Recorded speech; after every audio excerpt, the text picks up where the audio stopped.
It's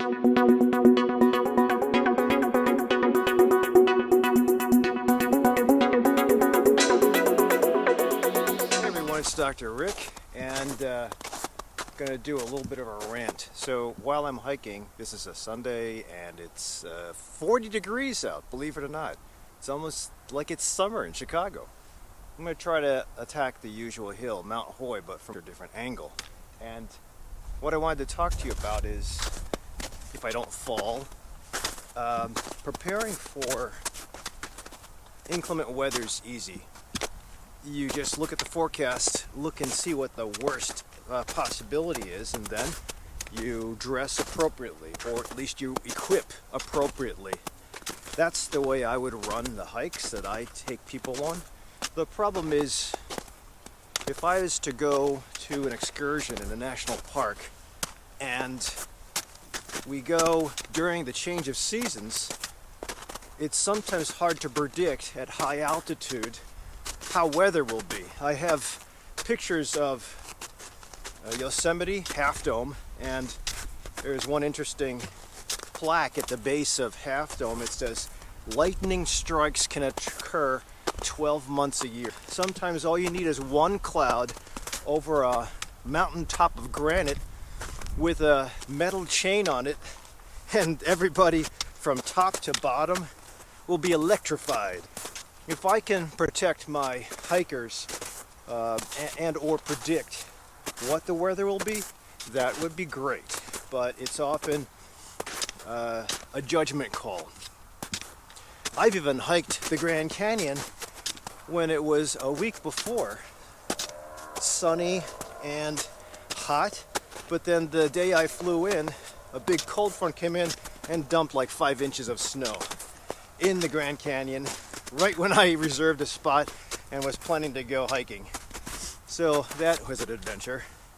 So the default for people that don't have a guide would be, don't even bother with going out or exercising during change of season.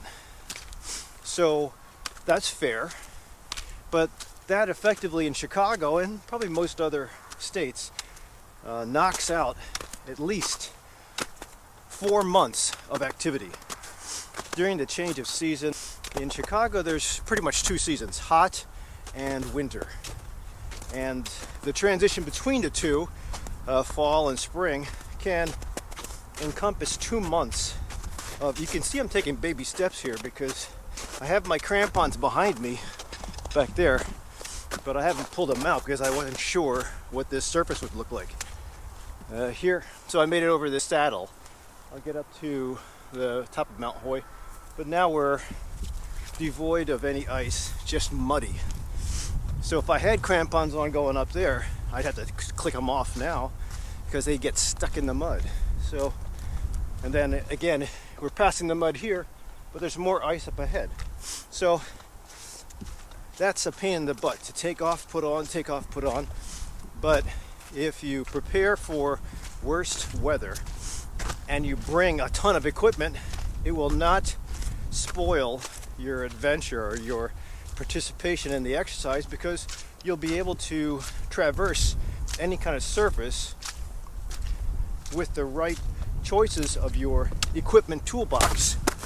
But the problem is you got to carry about 50 pounds of equipment. We cannot predict how Mother Nature will present to us. We can prepare for the worst, expect the best, and then carry everything. Now we're icy here. I'm going to try to traverse on the side.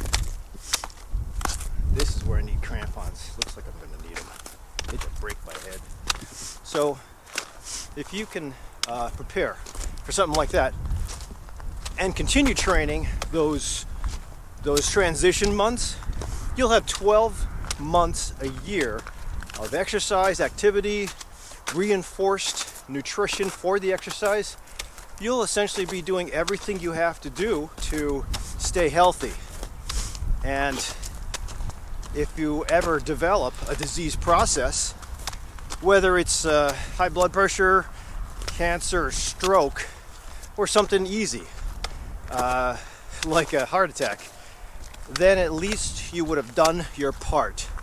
And most likely, if you get guided or coached and personally designed as far as a treatment plan and exercise routine, the chances are you'll avoid the disease process. And that is preventive medicine. That is lifestyle coaching, is to give you ideas of what you didn't think about on how to navigate the challenges and milestones in different decades or times of your life.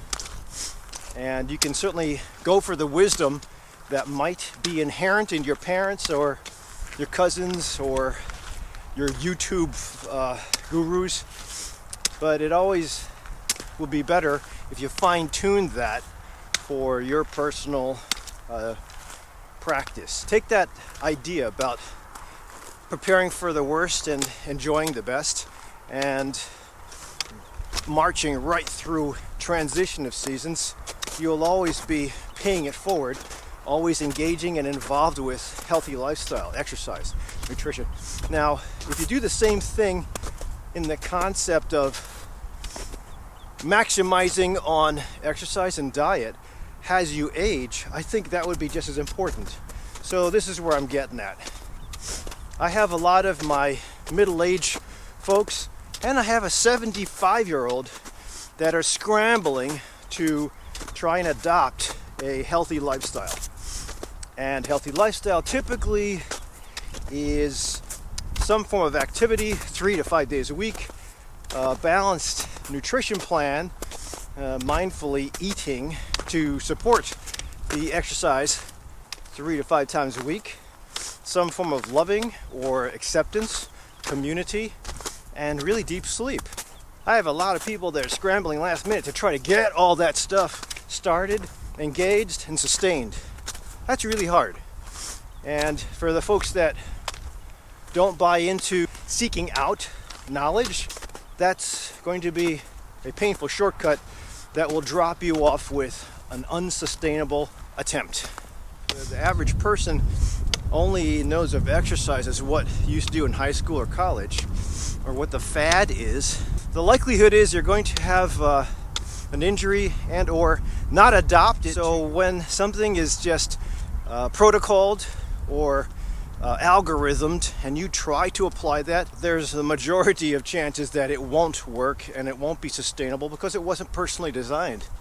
If you can get to the point where you have personal design, I think that it takes into account, or at least your coach will take into account, your situation, your economics, your endurance, your prior exposure, and then articulate a better successful routine. So sustainable routine is what works most. If you quit tobacco over and over again because you rely on the same routine, that's fair because there is a threat with that, but the threat usually ends, and then the inspiration and motivation is like, I don't want to do this. So that's why you have to have more than just the threat of motivation and incentive. If I can get my guys to move because they're having chest pain, that's more tangible. But at that point in time, it's already a bit late. If you wait for exercise to be perfect weather, you might get some exercise in, but you're waiting for the universe to hand you the perfect day, hand you the perfect burning of calories. You shouldn't wait for that. It takes a lot of hard work and endurance, tolerance of pain, and sometimes even with nutrition, when everybody else is eating around you because they don't care, and then you have to starve yourself essentially, it sometimes gets you to the point where I'm walking like an old guy. Well, I am an old guy, sorry. Sometimes it gets you to the point of being remiss and wondering, why the heck am I doing this? Now, if you have a breakdown, that's fine, it's human. And most people will have a guilty phase after the breakdown, and then a self-reflection moment of, do I really need this? And if you're strong and grounded, you'll get back to it. But if you're easily frustrated and already hurting, then the likelihood is high that you will give up. Same thing with alcohol, same thing with watching Netflix, And you would figure, just don't drink, just don't smoke, or just don't watch Netflix. But, ooh, imagine what COVID has brought us with the realization that that's not that easy to do. So, I'm going to be offering a Zoom class this Saturday on the difficulty with exercising through the decades. There's different challenges. I have my young folks that try to really bulk up as fast as possible with usually no regard to nutrition and maybe something to speed things up. I also have my middle-aged guys that try to engage old techniques in the midst of raising a family, working 40 to 50 hours a week, and then embracing or indulging in bad stuff on the weekend. Pulsing your exercise to certain times of the week and then misbehaving aggressively on other times of the week. It kind of gets you there, but you probably won't see any gains. And then I have my master athletes, the more mature males and females of our society that exercise, run, but they definitely get lost because at that age when the trigger is pulled, the likelihood is that muscle responsiveness is already gone. I mean, it should still exercise anyway. So you can see that if it applies to you, there's different times of your life when you will consider investing. And my contention is that that should always be part of your lifestyle. Raising a family is important, so is making a living.